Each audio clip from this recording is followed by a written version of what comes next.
स्वागत है आपका नई धारा रेडियो की एक और पॉडकास्ट श्रृंखला में। यह श्रृंखला नई धारा के संस्थापक श्री उदयराज सिंह जी के साहित्य को समर्पित है। इस पॉडकास्ट में आप सुनेंगे उदयराज जी द्वारा लिखी कहानियां, संस्मरण व लेख। सुनना न भूलें नई धारा रेडियो पर। उदयराज सिंह की रचनाएं पॉडकास्ट में आज सुनिए उदयराज जी का लिखा लेख अंगूर में छटी हैं पानी की 4 बूंदें। ये लेख नई धारा पत्रिका के अप्रैल मई 2001 अंक में प्रकाशित हुआ था। इधर एक दिन समाचार पत्रों में पढ़ा कि अपने देश के कृषि मंत्री ने बिहार के किसानों को महाराष्ट्र के किसानों द्वारा प्रतिकूल वातावरण लाकर उसमें अंगूर की खेती से पर्याप्त मुनाफा कमाने की जानकारी देते हुए उनसे भी आधुनिक तकनीक से खेती करने का आह्वान किया, जिससे शेष बिहार को खुशहाल बनाया जा सके। कृषि मंत्री के इस आह्वान से मुझे अपनी हाल की अमेरिकी यात्रा की कुछ स्मृतियां आने लगी। इस बार जब मैं अमेरिका में था तो वहाँ मुझे अंगूर के पेड़ के बगीचे तथा उनकी खेती से अवगत कराया गया। वहाँ की अपनी कुछ स्मृतियों को मैं अपने पाठकों के सामने रखना चाहता हूँ। भारत एक विशाल देश है। यहाँ की आबादी 1 अरब की सीमा पार कर चुकी है। इतने बड़े देश की इस विपुल आबादी में नाना विविधताओं एवं उनसे संबंधित समस्याओं का होना स्वाभाविक है। लगभग सभी देशों में ऐसी वर्गगत एवं नस्लगत विविधताओं एवं उनसे जुड़ी समस्याओं का सामना वहाँ के समाज एवं शासन को करना पड़ता है। उन समस्याओं के निदान से ही विकास का रास्ता खुलता है। हर कौम की जुझारू जातियाँ कठोर संघर्षों के द्वारा ही प्रतिकूल धारा को अपने हित में मोड़ती रही हैं और तभी उनके सौभाग्य का पथ प्रशस्त होता रहा है। महाराष्ट्र, बिहार सहित भारत की संघर्षशील जनता हो या फिर 7 समंदर पार अमेरिका में मेहनतशील लोग हों, सभी ने कठिन श्रम के द्वारा ही अपने को विकास से जोड़ा है। अमेरिका में भारत के लाखों निवासी रहते हैं जो कठोर मेहनत से समृद्धि को प्राप्त कर रहे हैं। वहाँ के भारतीय अप्रवासियों में अपने कुछ मित्र परिवार की चर्चा करने से पहले थोड़ी दूसरी चर्चा कर लूँ, जिनसे उनकी स्थितियों का थोड़ा बहुत ज्ञान पाठकों को मिल सकेगा। दुनिया के अन्य मुल्कों की भांति अमेरिका में भी वर्गगत एवं नस्लगत स्थितियाँ तेज़ी से बदल रही हैं, जिसकी स्पष्ट सूचना अभी हाल ही में कराई गई वहाँ की जनगणना से जातीय संस्कृति एवं समाज में अमूल परिवर्तन के संकेत मिले हैं। बकौल अजीत कुमार द्विवेदी, पिछले साल हुई जनगणना के आंकड़ों की व्याख्या से अमेरिका की जो तस्वीर उभर रही है वो उसकी पुरानी तस्वीर से अलग नहीं है, लेकिन उस तस्वीर में एक नया रंग बहुत प्रमुखता से उभर रहा है। जनगणना रिपोर्ट के मुताबिक हर जातीय एवं नस्ली समूह की संख्या में बढ़ोतरी हुई है। जनगणना ब्यूरो की ओर से जारी रिपोर्ट में बताया गया है कि काले, लाल, पीले और मिश्रित भूरे हर किस्म के लोगों की संख्या में बढ़ोतरी हुई है और साथ ही बहुसंख्यक गोरे लोगों की संख्या में भी बढ़ोतरी हुई है। अमेरिका में पिछले साल की गणना के अनुसार वहाँ की आबादी 28 करोड़ 14 लाख हो गई है। 1990 के मुकाबले एक दशक में वहाँ की जनसंख्या में 13% की बढ़ोतरी हुई है। वहाँ की कुल आबादी में 21 करोड़ 11 लाख गोरी नस्ल के लोग हैं। उनकी संख्या में विगत एक दशक में 1 करोड़ 20 लाख की बढ़ोतरी हुई है, जो पिछली गणना के अपेक्षा कम ही है। पिछले दशक में जहाँ अमेरिका की गोरी आबादी की वृद्धि दर में कमी आई है, वहाँ दूसरे नस्ल एवं जातीय समूहों की संख्या में तेज़ बढ़ोतरी दर्ज की गई है, जिसकी वजह आवर्जन एवं जन्म दर में हुई वृद्धि बताई गई है। इस जनगणना का सबसे रोचक पहलू ये है कि अमेरिका के काले लोग बड़ी तेज़ी से सबसे बड़ा अल्पसंख्यक समूह होने का दर्जा खोते जा रहे हैं। पिछले दशक में वहाँ लैटिनों की संख्या में खास वृद्धि हुई है। उनकी संख्या अभी 3 करोड़ से ज़्यादा है। काले अमेरिकियों की संख्या कम नहीं हो रही है, बल्कि दूसरे समूहों की संख्या में तेज़ी से बढ़ोतरी हो रही है और लगता है कि जल्दी ही काले लोग लैटिनों से पीछे चले जाएंगे। लैटिन और काले अल्पसंख्यक समूहों के अलावा दूसरी छोटी नस्लों और जातीय समूहों की संख्या में भी अच्छी खासी बढ़ोतरी हुई है। उधर मूल अमेरिकी लोगों में भी 25% की बढ़त हुई है, तो एशियाई लोगों की संख्या पहले के मुकाबले 1.5 गुनी हो गई है, यानी उनकी संख्या में 50% की बढ़त हुई है। इस जनगणना में अमेरिका की पारंपरिक नस्लों और जातियों के अलावा एक नई नस्ल की पहचान की गई है।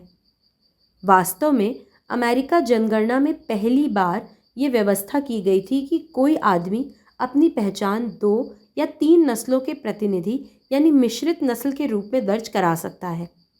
अमेरिका की कुल जनसंख्या में करीब 70 लाख लोगों ने अपने आप को इस श्रेणी में दर्ज किया। इनके माता पिता मिश्रित नस्ल के थे या ये खुद मिश्रित नस्ल के हैं, इसलिए इन्हें इस विकल्प से ज़्यादा राहत मिली है। नई पीढ़ी के अमेरिकी युवा जातीय बंधनों में उतने नहीं बंधे हुए हैं जितनी पिछली पीढ़ी थी। इससे ऐसा आभास मिलता है कि अमेरिकी समाज का बहुआयामी और बहुजातीय विकास हो रहा है। अमेरिकी समाज विज्ञानी मानते हैं कि जैसे जैसे पीढ़ियां नस्ल की व्यवस्था को अपनाती जाएंगी, जातियों के बंधन टूटते जाएंगे, जातीय और नस्ली बंधनों से अलग हटकर शादियां होंगी और नई भूरी नस्ल काली और गोरी नस्ल को पीछे छोड़ देगी। नस्लों एवं जातीय व्यवस्था के उपर्युक्त तथ्यों के आधार पर पिछले कुछ दिनों में अमेरिका के बारे में कहा जाने लगा था कि ये एक ऐसा राष्ट्र है जिसकी 2 अलग अलग संस्कृतियां हैं। अमेरिका के कुछ राज्यों के अलग अलग जनसंख्यावार आंकड़े इसकी पुष्टि भी करते हैं, किंतु मोटे तौर पर यह आकलन सही नहीं लगता है।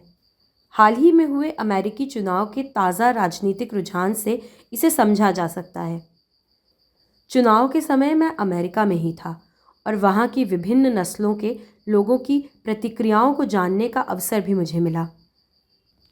पिछले अमेरिकी चुनाव में 1920 के बाद पहली बार ऐसा हुआ है कि जिस पार्टी का राष्ट्रपति चुना गया है, प्रतिनिधि सभा में उसी पार्टी को बहुमत मिला हो, सीनेट में भी उसी पार्टी को बहुमत मिला हो, सुप्रीम कोर्ट के ज़्यादातर जज उसी पार्टी के समर्थक हों, सभी राज्यों की विधायिकाओं में उसे बहुमत हो और गवर्नर भी उससे ही ज़्यादा हों। अमेरिकी जनगणना में पैदा हो रही नई नस्ल की उपस्थिति पहली बार महसूस की गई है, तो काले लोगों या गैर गोरी नस्ल की आबादी में तेज़ बढ़त दर्ज की गई है। आवर्जन बढ़ने से भी अमेरिकी आबादी का पारंपरिक संतुलन कुछ बिगड़ा है, लेकिन मोटे तौर पर अभी भी उसकी नस्ल, जाति और संस्कृति एक ही है। इतना तो निश्चित है कि अमेरिका जैसे शक्तिशाली एवं उन्नत राष्ट्र की सामाजिक संरचना में बदलाव आरंभ हो चुका है और उसमें भारतीय अप्रवासियों की भूमिका महत्वपूर्ण रूप से रेखांकित होने लगी है। बल्कि कहा जा सकता है कि उस देश की समृद्धि में भारतीय अप्रवासियों का भी योगदान है। चर्चा का आरंभ मैंने अमेरिका में भारतीय अप्रवासियों द्वारा अंगूर की खेती से किया था। अंगूर के बड़े बड़े बागीचे वहाँ देखने को मिले। एक अंगूर के बागीचे के मालिक विनय खन्ना तथा उनकी जीवन संगिनी सौंजा से मिलने का भी मुझे अवसर मिला। वो दोनों मेहमानों की खूब खातिर बात करते तथा अपने व्यवसाय से परिचय कराते। वे अंगूर की खेती के बारे में बतलाते। पेड़ों में अंगूर के लग जाने के बाद अच्छे अच्छे अंगूरों को तुड़वाकर न केवल मेहमानों को खिलाते बल्कि विस्तार से अपने व्यवसाय के बारे में भी बताते चलते कि किस प्रकार अंगूरों से डिस्टिलरी में शराब बनती है। लौटते वक्त उन्होंने अंगूरों से बनी शुद्ध शराब की बोतलें भी हमें भेंट की। अंगूर के शराब को देखकर मुझे वहाँ राजा साहब यानी मेरे पिताजी राजा राधिका रमन प्रसाद सिंह का एक प्रसिद्ध शेर याद आ गया। अंगूर में छटी हैं पानी की 4 बूंदें, अंगूर में छटी हैं पानी की 4 बूंदें, जब से वे खिंच गई हैं तलवार हो गई हैं। पुरुष और नारी से लगे हाथों ये शेर मैंने वहाँ पहुँचे सभी लोगों को सुना डाला। सबने उसे पसंद किया, सबका मनोरंजन हुआ। एक बार हिंदी के सुप्रसिद्ध लेखक रामवृक्ष बेनीपुरी जी ने गेहूं और गुलाब की खेती का नारा दिया था और सभी ने उसे सराहा भी था।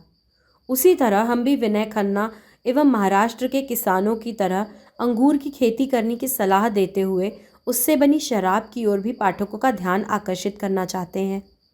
समृद्धि के आने से बहुत सी संकुचित सीमाएं टूटती हैं, जैसे अमेरिकी समाज में टूट रही हैं। झारखंड के बनने के बाद शेष बिहार की समृद्धि कृषि उद्योग के फलने फूलने पर निर्भर करेगी। इसलिए भी यहाँ के लोगों को नए प्रकार की खेती की ओर ध्यान देना चाहिए। कड़ी मेहनत एवं लगन से अपने भविष्य को संवारा जा सकता है और रूढ़ियों को तोड़कर नए संस्कारों का उन्नयन भी किया जा सकता है। फिलवक्त मुझे तो केंद्रीय कृषि मंत्री का आह्वान एवं विनय खन्ना द्वारा अंगूर की खेती एक नए भविष्य की ओर संकेत करती सी लगती है। इस पॉडकास्ट को सुनने के लिए आपका धन्यवाद।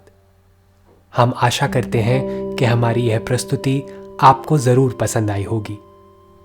अन्य पॉडकास्ट्स, वीडियो इंटरव्यूज़ आदि के लिए नई धारा को सभी सोशल मीडिया प्लेटफॉर्म्स पर फॉलो करें। जल्द ही आपसे फिर मुलाकात होगी। धन्यवाद।